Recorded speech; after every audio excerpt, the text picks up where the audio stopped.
ចាំរឿងរ៉ាវដែលបានកើតឡើងក្រៅពីយុគមិញទាល់តែសោះគាត់បានប្រែមកជាឪពុកដ៏កក់ក្ដៅដូចដើមវិញសូជីមានអារម្មណ៍ខ្ពង់រអាមក្នុងចិត្តគាត់ដើរចេញទៅបាត់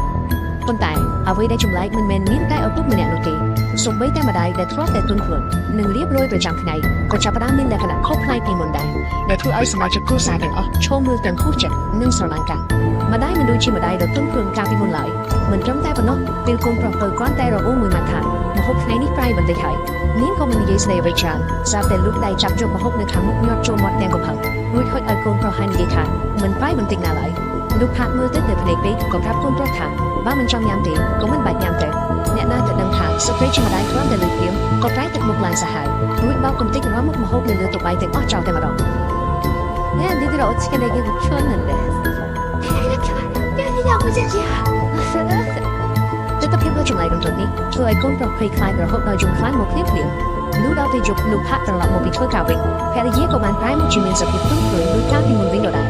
លោកផាក់បានដើរទៅសួរនាំភរិយាអំពីសាច់រឿងកាលពីព្រឹកមិញប៉ុន្តែអ្វីដែលចម្លែកនោះគឺភរិយានិយាយថាខ្លួនឯងបានដើរចេញទៅជួបមិត្តភក្តិតាំងពីព្រលឹមមកម្លេះមិនបានធ្វើម្ហូបព្រឹកឲ្យពួកគេញ៉ាំតទៅសោះលោកផាក់ស្មានតែភរិយានិយាយគិតវេះពីកំហុសក៏មិនបានគិតអ្វីច្រើនដែរដោយគាត់មិនបានដឹងតទៅសោះថាភរិយាមិនបាននិយាយកុហកឡើយវាដូចជាករណីរបស់ខ្លួនគាត់ផ្ទាល់អញ្ចឹងតែមិនដឹងខ្លួនតទៅសោះថាកាលពីយប់មិញបានដើរចូលទៅក្នុងបន្ទប់របស់កូនស្រីព្រោះផ្ទះមួយនេះមិនមែនមានតែពួកគេ5នាក់រស់នៅទៀតហើយយប់នោះសូជីបានរត់ចូលមកក្នុងបន្ទប់របស់បងស្រីដោយនិយាយថាចង់គេងជាមួយបងនាងបានប្រាប់បងស្រីអំពីរឿងរ៉ាវដែលឪពុកដើរចូលមកក្នុងបន្ទប់របស់នាងកាលពីយប់មិញប៉ុន្តែអ្នកណាទៅដឹងថាគ្រាន់តែនាងនិយាយមិនទាន់ផុតពីមាត់ផងឪពុកក៏បានដើរចូលមកគាត់បានសម្លឹងមើលកូនស្រីទាំងពីរដោយកែវភ្នែកមិនប្រក្រតីបន្ទាប់មកគាត់ដកកម្រិតមួយស្រួចមួយចេញមកពីលើតុរួចស្ទុះទៅចាក់សម្ដៅទៅអូនស្រីភ្លាម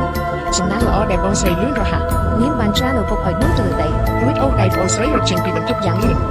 ប៉ុន្តែគ្រាន់តែរត់ចេញមកដល់ខាងក្រៅភ្លាមឪពុកស្រាប់តែលេចមុខមកឈរនៅចំពីមុខពួកគេវិញរួចក៏ក្រវ៉ាត់បងស្រីឲ្យហោះទៅបោកមិនចិញ្ចឹមយ៉ាងខ្លាំងបន្ទាប់មកក៏ទាញលុយមួយមកបំរុងនឹងវាសម្រាប់បងស្រីចោលនៅក្នុងគណៈពេលរបស់គ្រោះថ្នាក់នោះបងស្រីបានស្ទុះមកតាន់ពីវេលានាងបានយកផ្ទះឆាមកវាសំពងទៅលើក្បាលឪពុកយ៉ាងខ្លាំងប៉ុន្តែឪពុកមិនមានអារម្មណ៍ឈឺចាប់បន្តិចណាឡើយរួចក៏បានមកវាសម្ដែងទៅលើបងស្រីវិញម្ដងtrongពេលនោះដែរសម្លេងរបស់ឪពុកស្រាប់តែបន្លឺឡើងចេញពីជាន់ខាងក្រោមឪពុកដែលឈរនៅចំពោះមុខគាត់តែលឿនភ្លាមក៏បោះនាងមួយចោលរួចដើរចេញទៅបាត់ភ្លាមបន្ទាប់មកឪពុកម្នាក់ទៀតដែលមានមុខមាត់ដូចគ្នាបេះបិទបានដើរឡើងមកពីជាន់ខាងក្រោមធ្វើឲ្យកូនស្រីទាំងពីរឈោងមើលទាំងបើកភ្នែកធំធំមិនដឹងថាអ្នកណាជាឪពុកពិតប្រាកដឡើយឪពុកដែលទើបតែដើរឡើងមកក៏ស្រឡាញ់កាំងដូចគ្នាគាត់មើលទៅនាងនួននៅលើឥដ្ឋនិងស្នាមប្រេះនៅលើទ្វាររួចគិតស្មានថាកូនស្រីទាំងពីរឈ្លោះប្រកែកពីតបគ្នា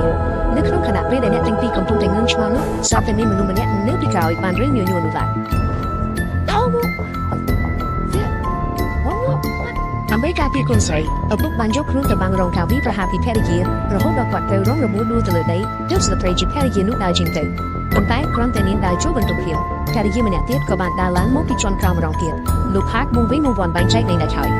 យគាត់មើលទៅភរិយាដែលកំពុងដើរមករកខ្លួនតែក្តីភ័យខ្លាចរួចក៏ដើរទៅបើកទ្វារបន្ទប់ដែលភរិយាមុននេះលទ្ធផលគឺស្ត្រីដែលទើបតែចូលទៅមុននេះបានរលាយបាត់សម្បល់សូនឈឹងតែម្ដងប៉ុន្តែនាងនួននៅលើឥដ្ឋបានបញ្ជាក់យ៉ាងច្បាស់ថាអ្វីៗដែលបានកើតឡើងមុននេះគឺជារឿងពិតទាំងអស់លោកផាកទើបតែយល់ច្បាស់នៅពេលនេះថាគ្រួសាររបស់ខ្លួនកំពុងតែរងការតាមលងបៀតបៀនពីខ្មោចកំណាចហើយខ្មោចកំណាចម្នាក់នេះគឺអាចប្រែក្រឡាជាមុខមាត់អ្នកណាម្នាក់បានទាំងអស់តាមចិត្តចង់ថ្ងៃបន្ទាប់លោកផាកបានទូរស័ព្ទទៅរកប្អូនប្រុសដើម្បីសុំជំនួយព្រោះប្អូនប្រុសរបស់គាត់គឺជាគ្រូអាគមទាំងខ្មោចដ៏ល្បីល្បាញម្នាក់ប៉ុន្តែប្អូនប្រុសបានបដិសេធសំណើរបស់គាត់តាមពិតទៅកាលពីប្រហែលឆ្នាំមុនអាសិនធ្លាប់បានជួយដេញខ្មោចឲ្យគេម្ដងប៉ុន្តែដោយសារតែការធ្វេសប្រហែសរបស់ខ្លួនខ្មោចកំណាចបានចូលសង្កត់ក្នុងខ្លួនកូនស្រីរបស់ម្ចាស់ផ្ទះរួចក៏លោតចុះពីលើបង្អួចសម្រាប់ខ្លួនទោះបីជាពេលនោះគាត់ស្ទុះទៅចាប់ដៃនាងទាន់ពេលក្តីប៉ុន្តែចុងក្រោយក្មេងស្រីនោះនៅតែធ្លាក់ទៅដីស្លាប់ដដែលរឿងនេះបានខ្លាយជាសមោលអន្ទោលតាមប្រាណធ្វើឲ្យគាត់មានអារម្មណ៍ខុសឆ្គងនិងដេកមិនលក់រហូតដល់សម្រេចចិត្តបោះបង់អាជីពជាគ្រូដេញខ្មោចនេះចោលនៅខាងនេះស្ត្រីជាភរិយាបានដឹងថាលោកផាកទៅហៅប្អូនថ្លៃមកជួយក៏បានជេរប្រតិកលោកផាកមួយទំហឹងនៅក្នុងខណៈពេលដែលអ្នកទាំងពីរកំពុងតែឈ្លោះប្រកែកគ្នានោះទ្វារផ្ទះក៏ត្រូវរឹងបើកឡើងគឺប្អូនប្រុសបានមកដល់ហើយដើម្បីសុវត្ថិភាពគ្រួសាររបស់បងប្រុសគាត់ដាច់ចិត្តត្រឡប់មកជួយម្ដងទៀតពេលយប់ឡើងគ្រួសារទាំងមូលបានរៀបរាប់រឿងរ៉ាវចម្លែកដែលបានកើតឡើងក្នុងរយៈពេលប៉ុន្មានថ្ងៃនេះប្រាប់ទៅយ៉ាងលម្អិតអាសិនស្ដាប់រួចក៏បានស្នើឡើងថាចាប់ពីយប់នេះទៅសមាជិកទាំងអស់ត្រូវមកគេងជុំគ្នានៅកន្លែងទទួលភ្ញៀវគាត់មានវិធីសាស្ត្រដើម្បីទប់ទល់នឹងខ្មោចកំណាចម្នាក់នេះពេលវេលាក៏ឈានចូលមកដល់ពីដាល់អាធ្រាកូនប្រុសពើដែលសារតែឈឺនោះពេកក៏បានក្រោកដើរទៅបន្ទប់ទឹកប៉ុន្តែគ្រាន់តែគេដើរចេញពីបន្ទប់ភ្លាមស្រាប់តែមានកូនប្រុសពើម្នាក់ទៀតបានលេចមុខមកនៅក្នុងបន្ទប់គេងក្មេងប្រុសម្នាក់នេះហើយគឺជាខ្មោចប្រែក្រឡាមកសោះគេបានកាន់កំបិតមុខស្រួចមួយដើរទៅក្បែរលោកគ្រូដែលកំពុងគេងនោះរួចក៏ចាប់ចុះទៅយ៉ាងសាហាវប៉ុន្តែដោយសារតែបរិបទម្នាក់នេះ